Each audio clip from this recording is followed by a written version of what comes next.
பயங்கரமாலாம் தோக்கடிக்கப்படல, திமுகவின் பயங்கரம் தோக்கடிக்கப்பட்டிருக்கிறது, அவ்வளவுதான்.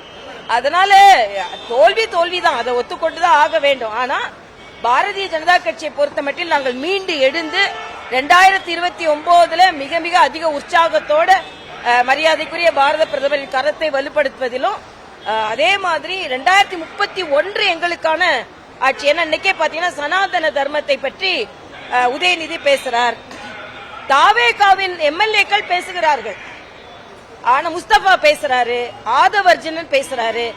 ஆனா முதலமைச்சர் விஜய் அவர்கள் அதை கண்டிக்க வேண்டும், கண்டித்திருக்க வேண்டும். ஆக மறுபடியும் இதே மாதிரி ஒரு இந்துக்களின் உணர்வை புண்படுத்திக் கொண்டே இருந்தார்கள் என்றால் நிச்சயமாக உங்களுக்கு வாக்களித்தவர்கள் கூட வருத்தப்படுவார்கள் என்பது எனது கருத்து. அதே மாதிரி ரீல்ஸ்ல இருந்து ரியலுக்கு வரணும். இன்னைக்கு முதலமைச்சரோட அறையிலேயே ஒருவர் ரீல் எடுக்கிறார், ஆனா அத அதிகாரிகள் கண்டித்திருக்க வேண்டும், முதலமைச்சர் கண்டித்திருக்க வேண்டும்.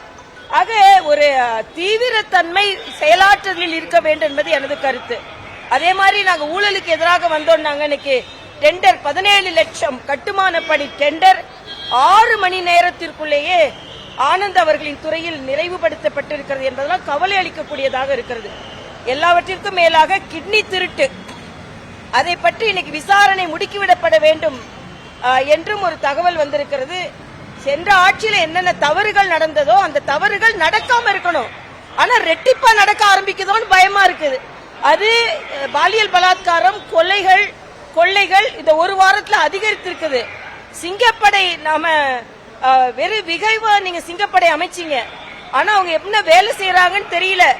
பாட்டலுக்கு 10 ரூபாயா 20 ரூபாயா என்ற கேள்வி இன்னும் மக்களுக்கு இருக்கு. பாட்டிலுக்கு 10 ரூபான்னு பாடினவங்க பாட்டிலுக்கு 20 ரூபாயா பாட போறீங்களா, இல்லன்னா 20 ரூபாய் இல்லாம பாட போறீங்களா, இல்லன்னா அவங்க குடிச்சிட்டு ஆட போறாங்களா, ஒண்ணுமே புரியலையே. அதனால இன்னும் கொஞ்சம் தீவிரமாக முதலமைச்சர் காலையிலிருந்து சாயந்தரம் வரைக்கும் அலுவலகத்தில் இருக்கிறார், அது பாராட்டுக்குரியது. ஆனா இருக்கிறதுல கான்கிரீட்டா அமைச்சர்களை கூப்பிட்டு புதியவர்கள், ஏன்னா இன்னைக்கு கூட இங்க கவுண்டம்பாளையத்தோட எம்எல்ஏ அதிகாரிகள் கூட்டம் எப்படி நடத்தினாங்க நம்ம பார்க்கும்போது நமக்கு கவலை அளிக்கக்கூடியதாக இருக்கிறது. புதியவர்களுக்கு வழிகாட்டுதல் நடக்க வேண்டும். புதிய அமைச்சர்கள், புதிய சட்டமன்ற உறுப்பினர்கள் எப்படி நடந்து கொள்ள வேண்டும் என்று அரசாங்கம் வழிகாட்டி அவர்களுக்கு சரியான முறையில் நடைபெற வேண்டும் என்பது எனது தாழ்மையான கருத்து.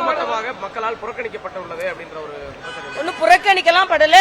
ஒரே ஒரு எம்எல்ஏவா இருந்த திமுக அப்புறம் ஆட்சிக்கு வந்தது. நாங்க 2 எம்பியா இருந்தவங்க இன்னைக்கு இந்தியாவை ஆளுகிறோம், 20 மாநிலங்களை ஆளுகிறோம். அதனால வெற்றி தோல்வி என்றது சகஜம்தான். நாங்க வாக்கு சதவீதத்தை அதிகரித்திருக்கிறோம்.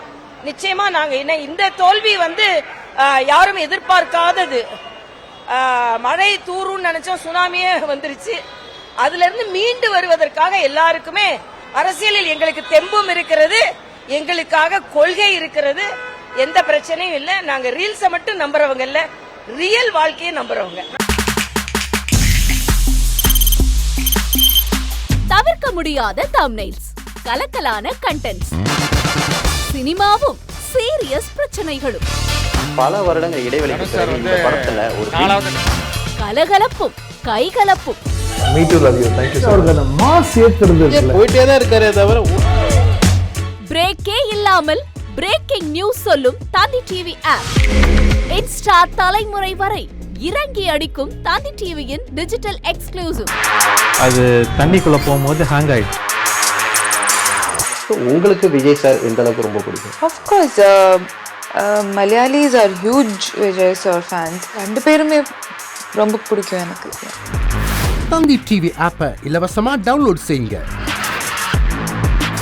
ஃபாலோ பண்ணுங்க, சப்ஸ்கிரைப் பண்ணுங்க, என்ஜாய் பண்ணுங்க.